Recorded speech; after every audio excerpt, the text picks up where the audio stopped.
Welcome everyone. Thanks for coming out. Tonight should be another exciting night. Lots of exciting things happening tonight, and we're very much looking forward to continuing our consideration in the Tabernacle amongst all the other exciting events that are happening. We might just open a prayer with prayer at this point. We'll ask Brother Nat. You can do that for us. Thank you. All right. Well, without further ado, we are very much looking forward to Brother Matt's thoughts on the altar of incense. Thank you, Brother Matt. Thanks, John. How are we all, everyone? My head's all jumbled tonight because there's so many crazy things been happening. Not again. I know. I mean, I got engaged, so.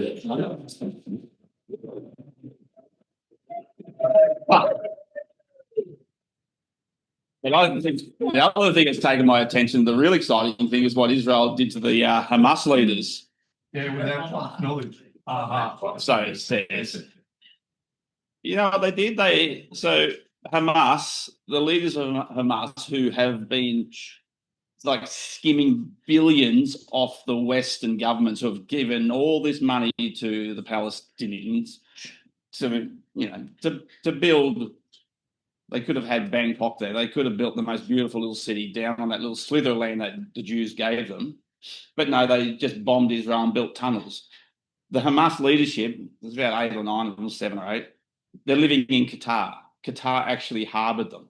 There's videos of them dancing and praising Allah on October 7 when they're watching videos of the terrorist attack against Israel. Well, the Jews finally got them to meet to negotiate the release of all the hostages in Qatar, and last night they bombed them all when they were all there to meet them. Like absolute excellent espionage. I'm so happy. I don't care what anyone says, and then you get people like Macron going, "Oh, Israel will answer for this. This is so terrible. Doesn't matter what."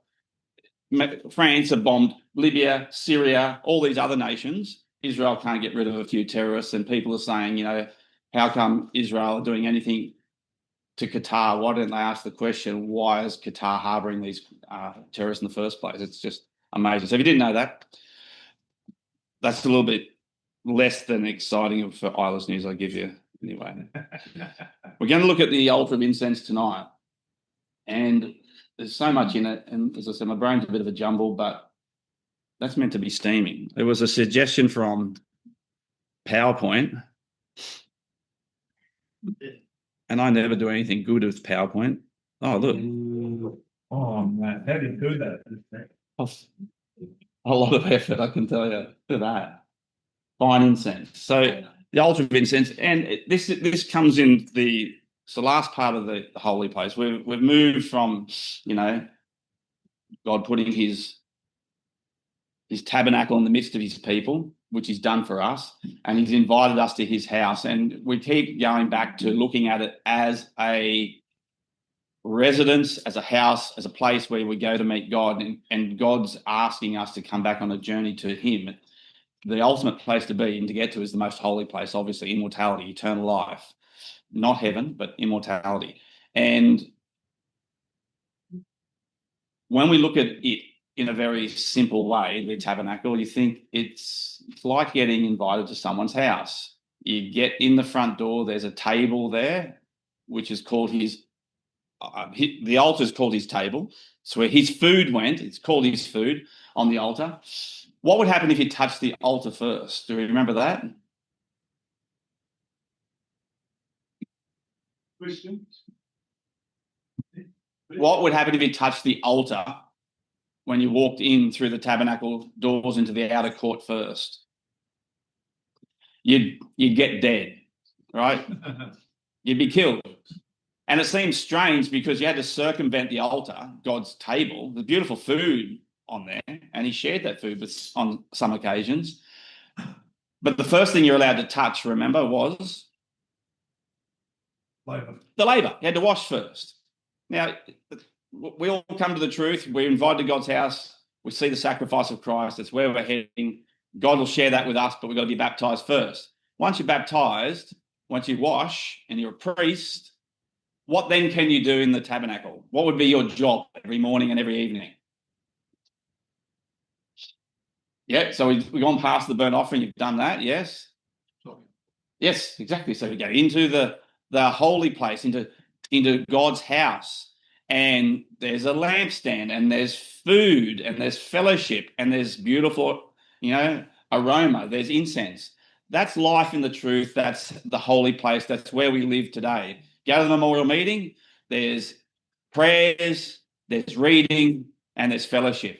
That's us in the holy place. God's house is very, very interesting. Now, it's incredible to be invited to God's house. Somebody want to read that? Chelsea, do you want to read that? Serve the Lord with gladness. Come into his presence with singing. Know that the Lord, he is God. It is he who made us, and we are his. We are his people, and the sheep of his pasture. Enter his gates with thanksgiving, and his courts with praise. Give thanks to him. Bless his name. Right. His courts, going to his courts. He's invited us in. These are beautiful sentiments. Another one. Jay, you want to read that, please? My soul long, yes, thanks for the court of the Lord. My heart and flesh sing for joy for the living God. Thus are those who dwell in your house, ever sing your praise. Hey, imagine dwelling in God's house. Imagine being invited over to God's house. And blessed is the one you choose and bring near to dwell in your courts. We shall be satisfied with the goodness of your house, the holiness of your temple.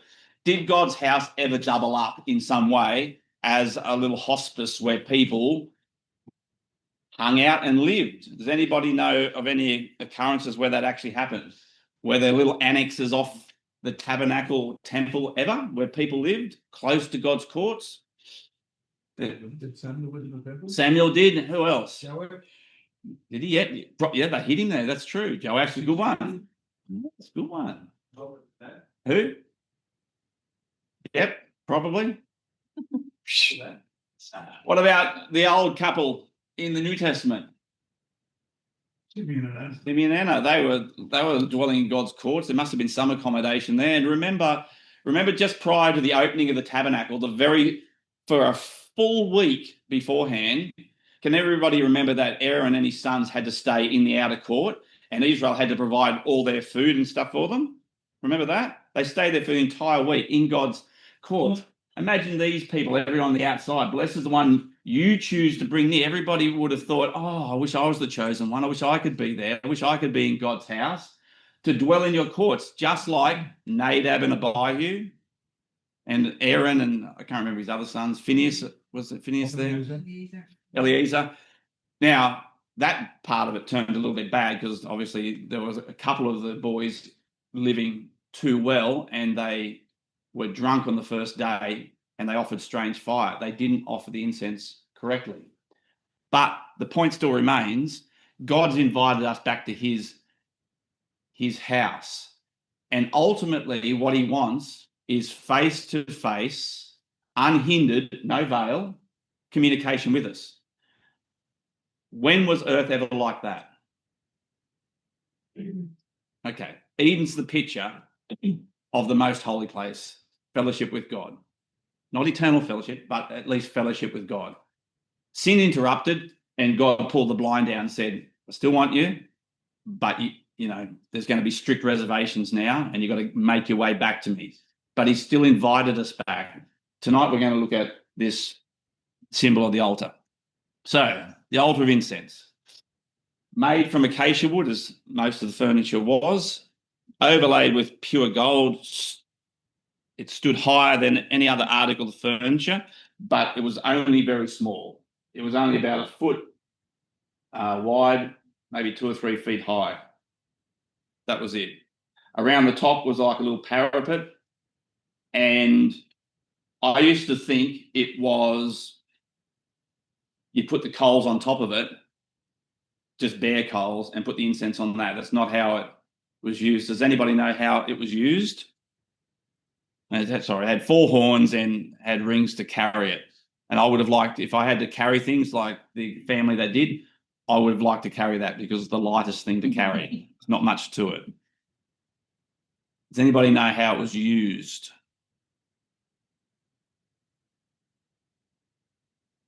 No, well, Gold from the, that's true. So they had to get coals from the altar of burnt offering, God's table, and the priest would actually put it in what's called a censer. Anybody know what a censer is? It's not something when you're reversing your car. It's not that sort of a censer. The Catholic priest have censers. Yeah, they do.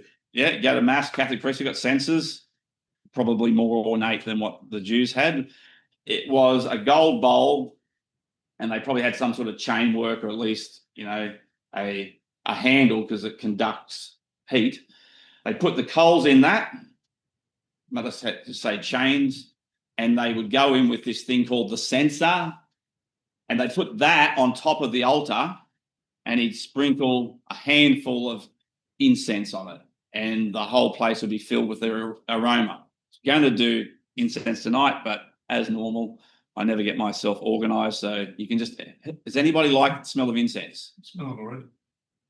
Yeah, I love it. I mean, everyone goes, "Oh, just because you come from near Nimbin," but I do like the smell of incense. You guys not like incense? Yeah. See, heaps of people don't. I like it. I might be a true Israelite. I don't know. Maybe. It's true. Now, as we said, it's a very small piece of furniture, and where was it positioned? Well, this is what's very interesting. We do need to go to Exodus chapter 30, because God's very particular with where it goes. He doesn't just say, well, like, here's the east, that's west, north and south. He doesn't just say, we've got the lampstand on the southern side and on the northern side of showbread. I guess the only place for it is just up there. It doesn't say that. It's really, really interesting. So we're going to go to, what did I say it was? Exodus 30. Let's have a look at that. Exodus chapter 30. And I'm going to get someone to read. And not everyone fight over it. Verse 7, please.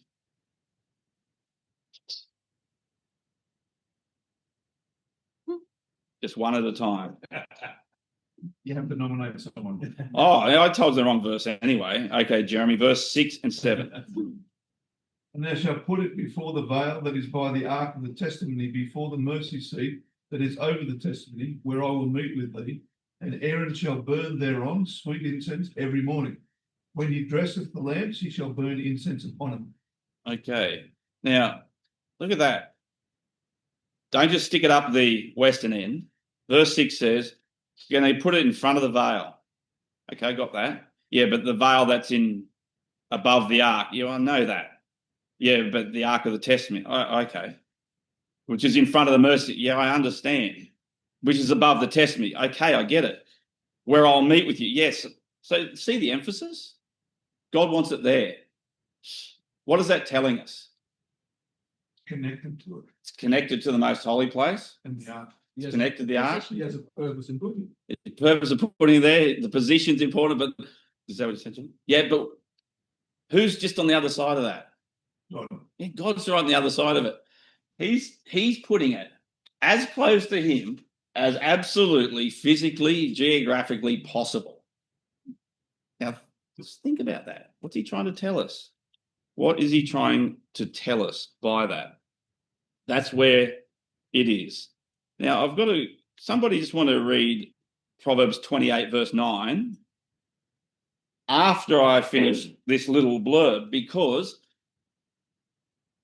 they were to offer incense on this every morning and every night at the time the priest went in and trimmed the lamps. Now, do you understand what trimming lamps means? Do you ever hear mum say, can you just trim the light? No, she switched the light on. But back in those days, they had an oil lamp with a bit of a wick, which was burning, which provided light, and the wick would burn down and get a little bit crusty and a bit black. They trimmed it, literally trimmed it, pulled it out so it was long enough again, and they relight it. That's why it was called trimming the lamps. So they were always burning efficiently and brightly. And God said, every single morning when you trim the lamps, like you were meant to, and every single afternoon when you trim the lamps, like you're meant to, at that same time, you're to offer incense. every time.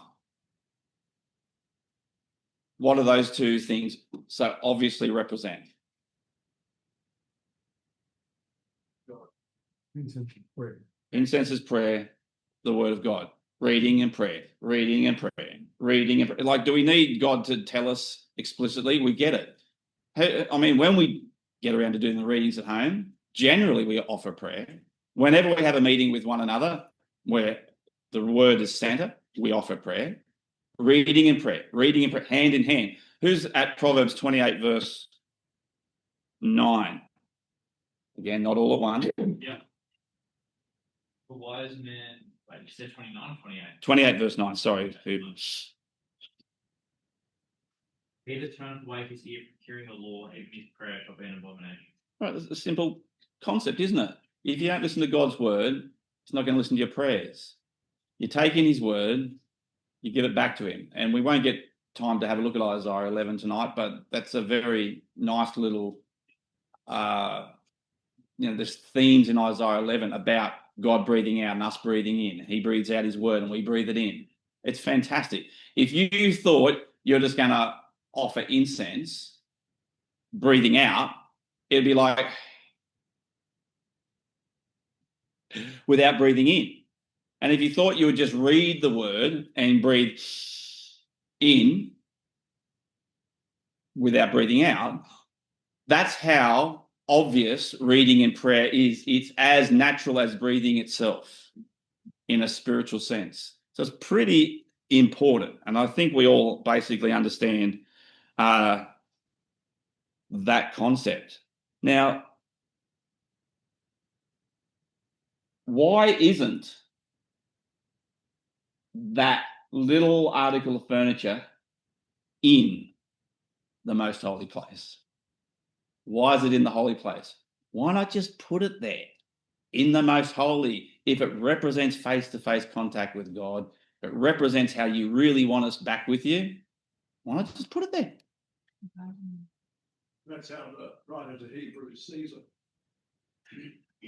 Well, we'll look at that because Paul, superficially reading, looks like he places it there. But we'll come to that in due course. Well, there I don't know if you're after this, but there are certain protocols to enter into that most holy place, and you're not just going to get there in one go. You've come on this journey so far, and the journey's still heading there. Yeah. And prayer is an essential element to that. Well, yeah, okay. And so what's the veil? What's stopping us? Jesus Mortality. is. I was going to say, like when Jesus was crucified, the veil ripped and that opened the way. But at this time, Jesus hadn't opened the way yet. Well, that's true too. But it is to say flesh. His flesh, it represents mortality. There's something that's stopping us going right in there. And it is that we haven't obtained the eternal inheritance yet. But there is one occasion, once a year, when one man from one tribe, from one nation, took a censer into the most holy place. Now, not to give everything away, but when did that happen? That's right, Day of Atonement. Now, Paul in Hebrews chapter 9 is speaking about that day. When Paul puts the censer in the most holy place in Hebrews 9, it's because he's expounding the Day of Atonement. It's on that one day. Now, we'll come to that later, but let's just have a bit more of a look at this. So, put it in front of the veil above the ark of the testimony, in front of the mercy seat that is above the testimony, where I will meet with you. Have a look at Numbers chapter 7. This is, because everyone probably thought, who did get to speak face to face with God? Moses. Have you ever wondered what that means? Well, this is what it means. In verse 89 of Numbers chapter 7, we're told, and it's nearly word for word from the altar of incense. Verse 89 says, when Moses went into the tent of meeting to speak with Yahweh, he heard the voice speaking to him from above the mercy seat that was on the ark of the testimony, from between the two cherubims, it spoke to him.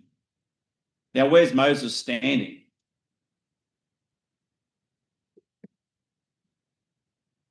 Outside, not in the most holy place. That's right. He's probably standing right there beside the altar of incense. And as far as God's concerned, that's face to face with me. Moses heard God's voice from the most holy place, from between the cherubim, and Moses got to speak with God and sometimes argue with God too. Like, no, don't kill them. Every time you read about Moses' face-to-face meeting with God, that's where he was standing, right beside the altar of incense, speaking to God, probably with his mouth right up against the veil, wanting to be in there, that close to God, face-to-face. We're being told, this is, for us, I think this is one of the most fantastic symbols. We're being told that our prayers, represented by the altar of incense, is as good as if we were, each of us, Moses, standing at that very spot conversing with the Father. God listens to our prayers and he talks to us through his word. And as far as God's concerned, when he says there's no greater prophet than Moses, he treats every single one of us as if we're Moses, the greatest prophet that ever lived. You can come in and talk to me. That's what that little symbol represents to me. I think it's like a fantastic thing, and we shouldn't overlook prayer, which, and I should speak for myself, I shouldn't use the collective we, but I think I overlook prayer. I don't pray enough. I pray enough with my family or my kids, and I miss prayers. Whenever I look at some of these subjects again, I think, oh yeah, you should be reminded of that. That's something you should do. You're meant to be like Moses. God's given you a place of honour. Why don't you use it? Oh, well, I just forget. I just can't be bothered. I used to have on my phone, because Daniel prayed 3 times a day. I was really motivated by Daniel one time. I used to put on my phone little strategic alarms, which when I was just in class, in the morning, at lunch, and towards evening, 3 times, and I looked down and say, pray. And it would remind me to pray. Do you know what would happen? I would still forget to pray. No, I wouldn't forget to pray. I'd ignore it and wouldn't pray. What does it take us to remember to pray? 3 alarms don't even do it. I mean, I'm speaking for myself again, but as you all know me by now, I'm lazy and I just get away with things and try to get out of doing whatever I can. That's me. But that symbol is putting you in the position of Moses, and that's an extremely important one. There's a couple more quotes. We should just look at a couple. Exodus 33, verse 11. Somebody read that. George, please, 33, verse 11. Rosa, can you read Deuteronomy 34:10, please? Exodus 33:11. Thus the Lord used to speak to Moses face to face, as a man speaks to his friend. When Moses turned again into the camp, his assistant Joshua, the son of Nun, a young man, would not depart from the tent. Yeah, so Moses would go into the tent and speak to God face to face. And I forgot to add, God treated him like a friend. That's what he's done with us. He's treating us like friends. And we go, oh, yeah, I've got 3 reminders to do it, but I keep forgetting. You got those friends that don't text back? You get sick of them. Rosie. How on the day that you stood before Yahweh, your God at Horeb, Yahweh said to me, gather the people to me, that I may let them hear my words, so that they may learn to fear me all the days that they live on the earth, and that they may teach their children so. Is that Deuteronomy 34:10? No. Oh, it's a good verse. I like it. Well read. Thanks for choosing it. Maybe you can add it to your notes. I was thinking, yeah, I haven't got that one. Don't think. Not like that. Look, she's never done what she's told, ever. 4 roses. And there has not arisen a prophet since in Israel like Moses, whom Yahweh knew face to face. There you go. Put in your margin. That's us. God's treating us like Moses, face to face, friends of God. It's an epic. Oh my days! computer's dying. Does anybody have a Mac and a charger? No one. Do you know what's crazy? Yes. It was 3/4 full. It just shows the battery's about had it anyway. Good on you, Annie. Always to the rescue. Thank you. So what was that last verse, please? I will give them to you. Deuteronomy 34:10. And Exodus 33:11. And if you are wondering about Numbers 12 verse 8, where it says, Moses even saw my similitude, it's not talking about when he goes into the tabernacle. It's talking about Exodus 33 and 34 when he was on the mount that time. But that just shows you the position of Moses. Now, the ingredients. Thank you so much, Annie.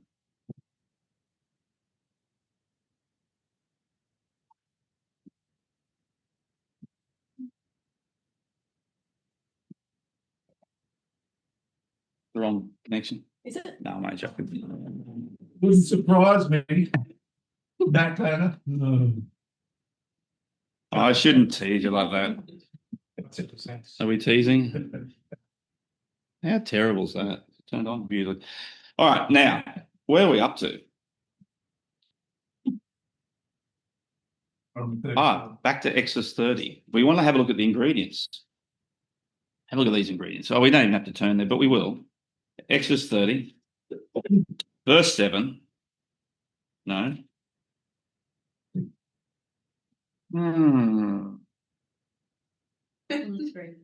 37, verse 37. Exodus 30, verse 37.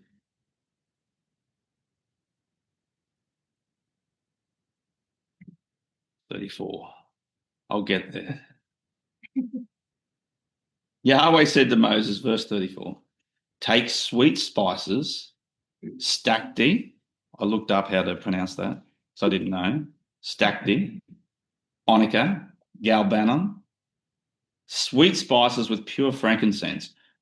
Of each shall there be an equal part. And make an incense blended as the perfumer, seasoned with salt, pure and holy. You shall beat some of it very small and put part of it before the testimony in the tent of meeting where I shall meet with you. It shall be most holy for you. And the incense that you shall make, according to its composition, you shall not make for yourselves. It shall be for you holy to Yahweh. Whoever makes any like it to use as perfume shall be cut off from his people. Now, this is excellent. So those ingredients, all of equal weight, had to go into the making of the incense. Now, like I said, I mentioned last week, you can have incense burning in Israel, and everybody did have incense. They might have frankincense and a bit of mixture of onycha with it, or galbanum, but they were not allowed to make the same concoction as what God used in his tabernacle. That had its unique aroma, and smells always take you back. They think, oh, that smell. God's house had a special smell. Everyone else's house had their own smell, but not to be misled by, they weren't allowed to replicate it. And another thing that was important was all Israel had to give of the ingredients. And so when the priest went in there to offer up the incense, it was like this collective prayer of the entire nation rising together. So it was every single one, every person, was all their prayers every morning and every night. It's the collective prayer of the nation, which makes you start to think too, what would be the collective prayer of our Ecclesia, of the nation, of our families? What would be the collective prayer? Reconciliation, fellowship, God's kingdom. When Christ said, after this manner pray ye, thy kingdom come, maybe that's the collective prayer. I'm not sure. And people have also, opined on it as to why each of the ingredients are absolutely equal. And even though they were equal, you think, well, if I bake a cake and everything's exactly the same, it must be easy to bake the cake. But there were a family of Jews called the Korathites who had the recipe. They guarded it jealously to make this incense. You couldn't just make it just because you had the incense. You had to bake it right, and you had to grind it right, and you had to mix it right. They could do it just right, and they did it. And people have had opinions on it before that all are equal parts, and some have drawn parallel to prayer, that there's place for praise, thanks, petition, not too much of any one ingredient. I don't know. But there's something there, and maybe we could talk about this later. God asked for equal parts of it. But I do like the fact that it came from all of Israel. That's, to me, one of the most important things. Now, here's something interesting. Let's go and have a look at Luke chapter 1. Anybody remember what's in Luke 1 before we get there? To do with prayer? Yes. Thanks, your friend. Luke chapter 1. This is the day. I don't know how long you've been waiting for it, or this happened regularly for Zechariah. But Zechariah's team of priests, it was their turn to burn incense, and Zechariah had been chosen by lot, so it was really, really special. He got to go and burn the incense this morning, and presumably in the evening as well, I don't know. So he's in there burning incense. What's everybody doing outside waiting? They're all praying. It says that in Luke 1, verse 10. Whole multitude of the people were outside praying at the hour of incense. What do you think they're praying for? Could be Messiah. What's that? Yeah, Messiah, yes. What? Forgiveness. Might have had their own individual prayers. What was Zechariah praying for? That's right. If I was the people out there and I heard about this, I'd be put out. You're meant to be taking our prayers into there. You're praying for a kid? What are you like? I would be a little bit put out. Now, what happens while Zechariah's in there? Praying for himself and not on behalf of the people. Angel sings. That's right. And says what to him? Your prayer is heard. I've answered your prayer. Now, this gets me a little bit because I think when I'm most selfish, regularly, I don't always take your prayers, the collective prayer, to God. It's about me, my prayer. God still hears me in those times. Even though the altar of incense, the Father's focus must be on the collective prayer of the nation, he still listens to our individual prayer. I think there's something in that. I'm not quite sure what to make of it, but it's very interesting. So like a choir of voices rise up in one sound. So all the nation of Israel giving the ingredients to the incense, their prayers are heard by God and offered on behalf as a representative by the high priest. It's very, very interesting. And there's Zechariah, not as holistically for the nation as he could be. His prayer is still heard. So he's not wicked. He's just human. That's us. However, God does tell us about what did I have back there? What was that one? No, that's not the one I wanted. What about the prayers of the wicked?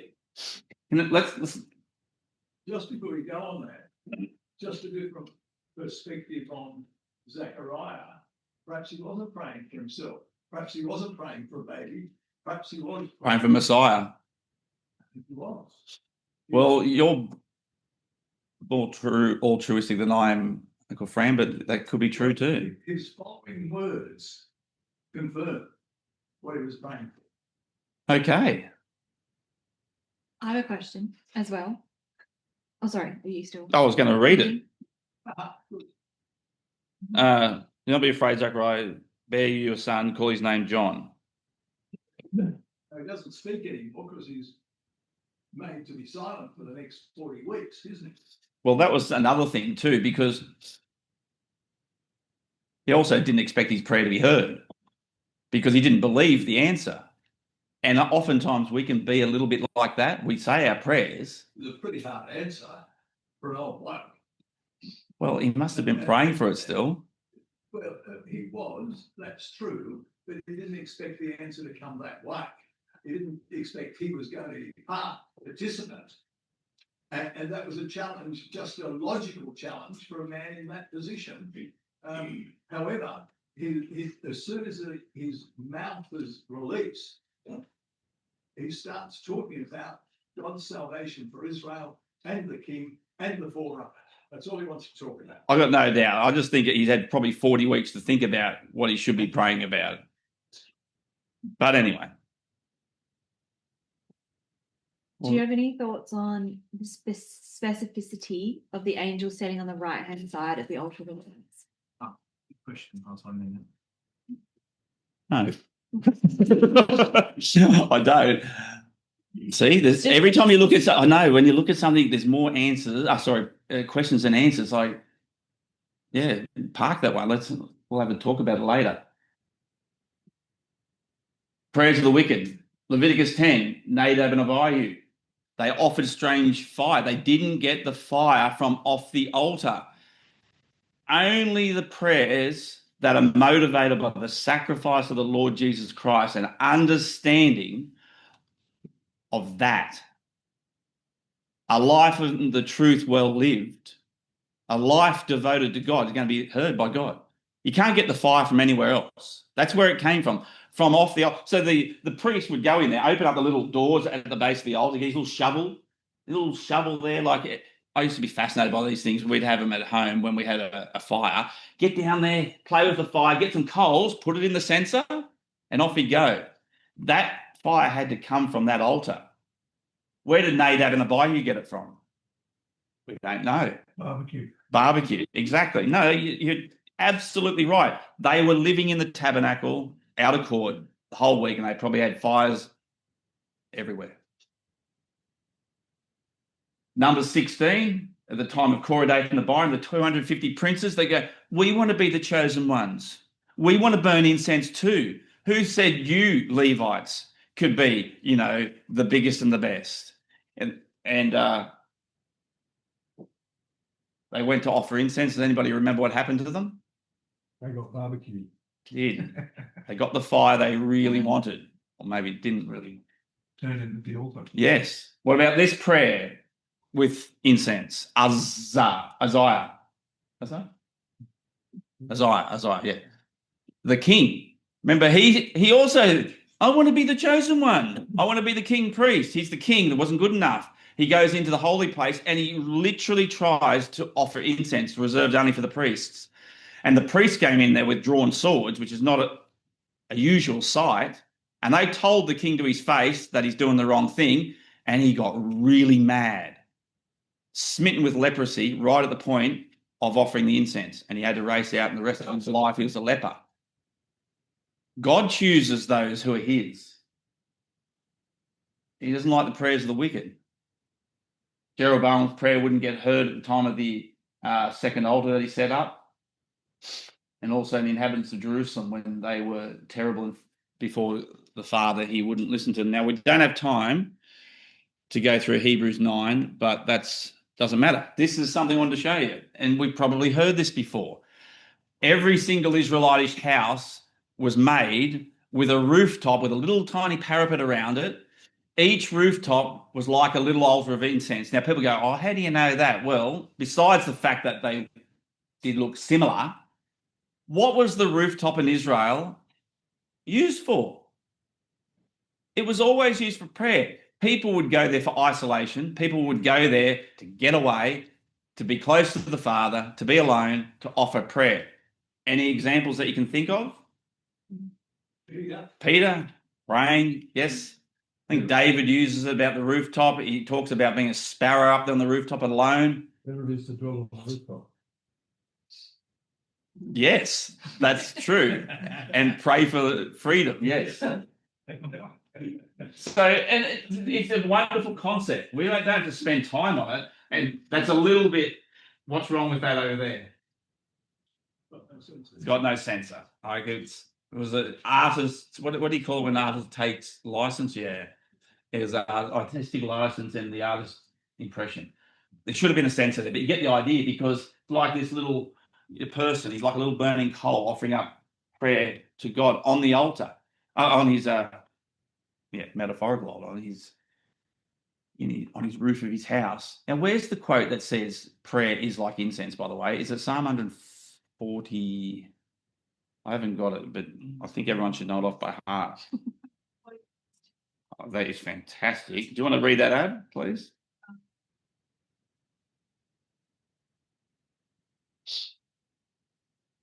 What was the reference again? 141 verse 2. Oh, it's right there. I did have it. I just didn't know what it said. It says, let my prayer be set before you as incense, lifting up of my hands as the evening sacrifice. All right, that is fantastic. Just think about that. Lifting up your hands like the evening sacrifice on the altar. Prayer coming from your mouth like incense. I mean, there's some articles of the tabernacle drawn together. Did you know, I probably should... We got to get into the most holy place.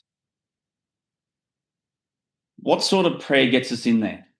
Do you know the law for the sin offering in Leviticus 4, for the high priest and for the congregation, if the congregation sinned or the high priest sinned, he had to offer a sin offering.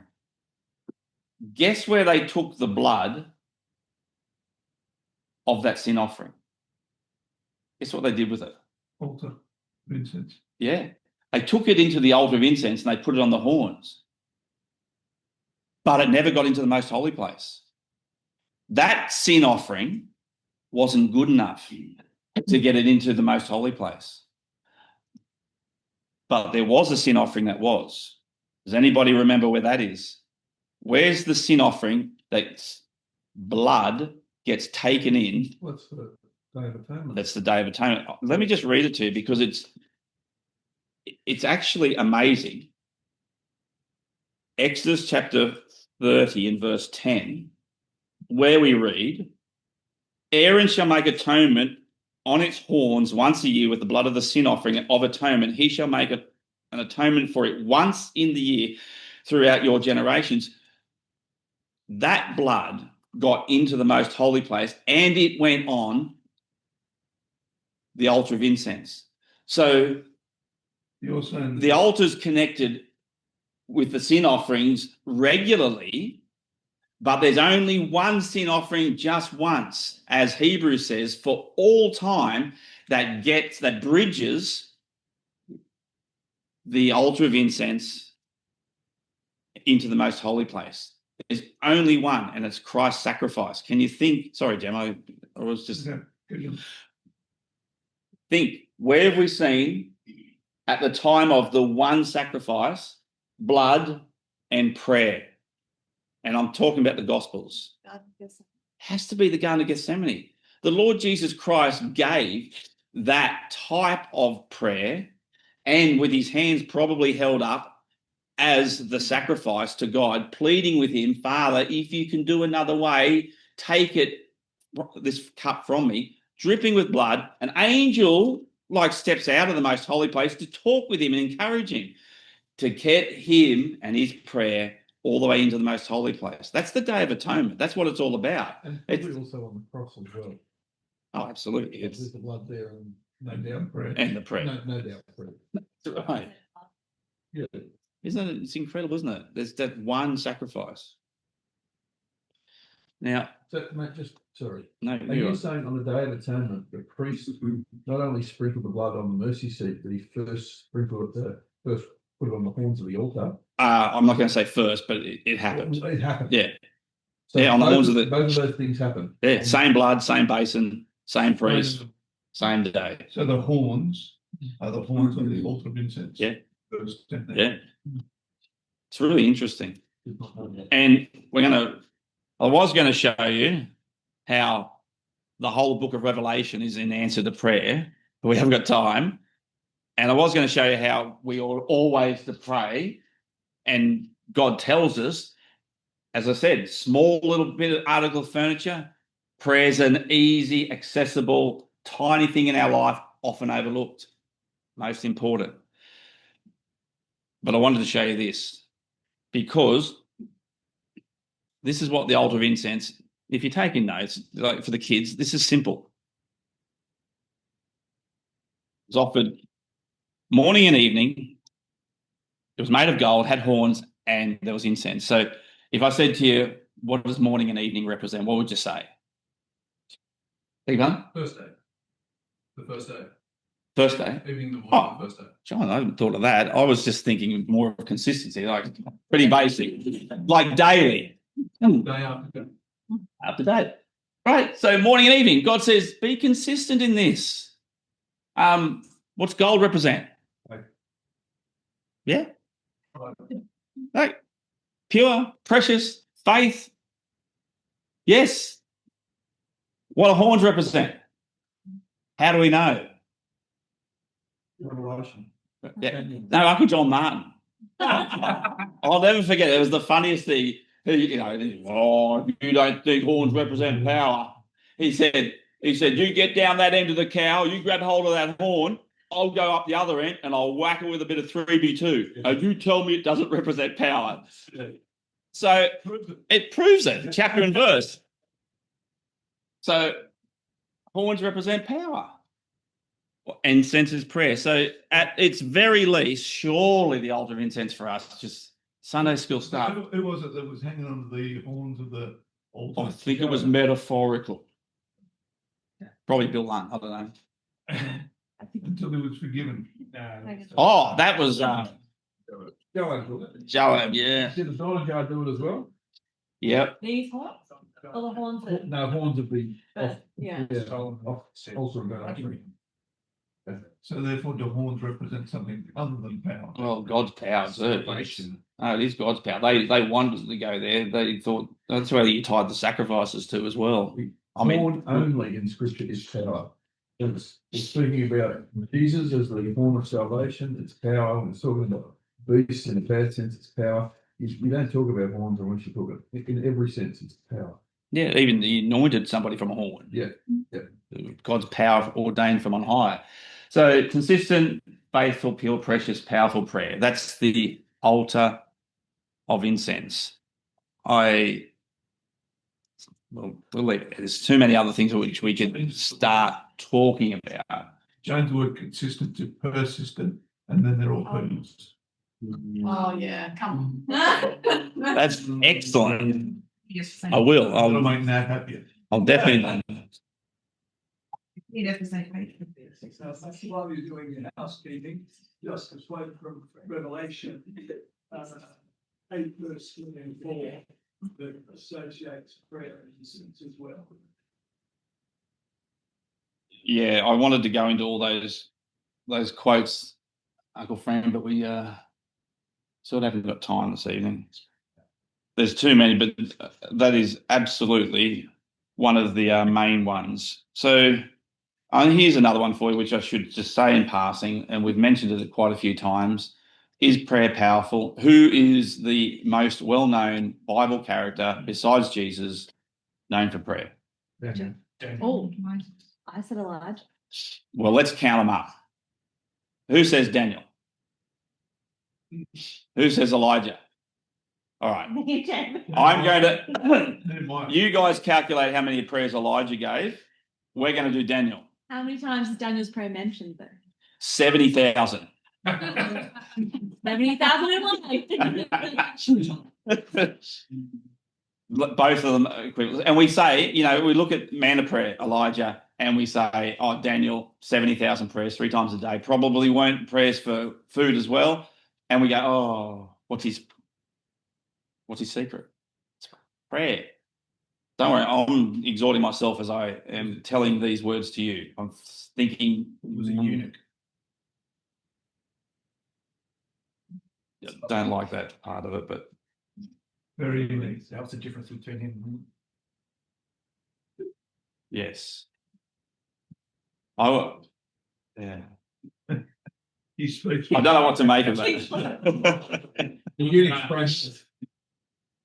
Sorry, just real quick, on while we're on prayer, that slide you had before with the two at the house, and it reminded me in Proverbs 7 and 8, you've got this little depiction of a man who looks through a window up above and sees a harlot, and she leads people astray from down below. And then the next verse talks about a wise woman who's above in the house and calls from the gates. And it's like there's like a bit of a contrast between high and low. Yeah, So exactly. like, yeah, when you're talking about, going up to the top of the roof to pray, I mean, it's not like it's saying that if you go to the right to be righteous, you need to go up high to pray. But it's an interesting, comparison about, It is. connecting to that relationship with God and wise. It's pretty good. Foolish. Let's finish with. Thank you for that, Cooper. It's a nice thought. Let's finish with. If we were to offer a collective prayer, and if there was a collective prayer through the Bible that transcends time and space and culture, and it's 2 words, what do you think that prayer is? Jesus' prayer. God will. And it's in Revelation. What's the question again? 2 English words or 2 Greek? 2 English words. 2-word prayer. Good question. Nearly. What do all the souls pray for? Jesus. Yeah. Yeah, but in what? How is it framed? The collective prayer. Spirit and the bride say, come. This is good. I thought you would have got this straight away. I love asking really difficult questions. How long? That's it. How long? That's the prayer. The priest goes into the most holy place. All the people would be like, how long? How long? Literally for him to come out, but also for the return of Christ, the end of suffering. It's all how long? How long? The disciples were asking. Abel was asking it. Every disciple ever has offered this prayer, and I think that's the collective prayer of God's true Israel. How long? Any other questions? Yes, please. Can you put back that other schedule of prayer that you did have up before the that we stackers? Can I just get a photo of it? You can anyway. Well, you can have these slides too if you like, guys. It's quite all right.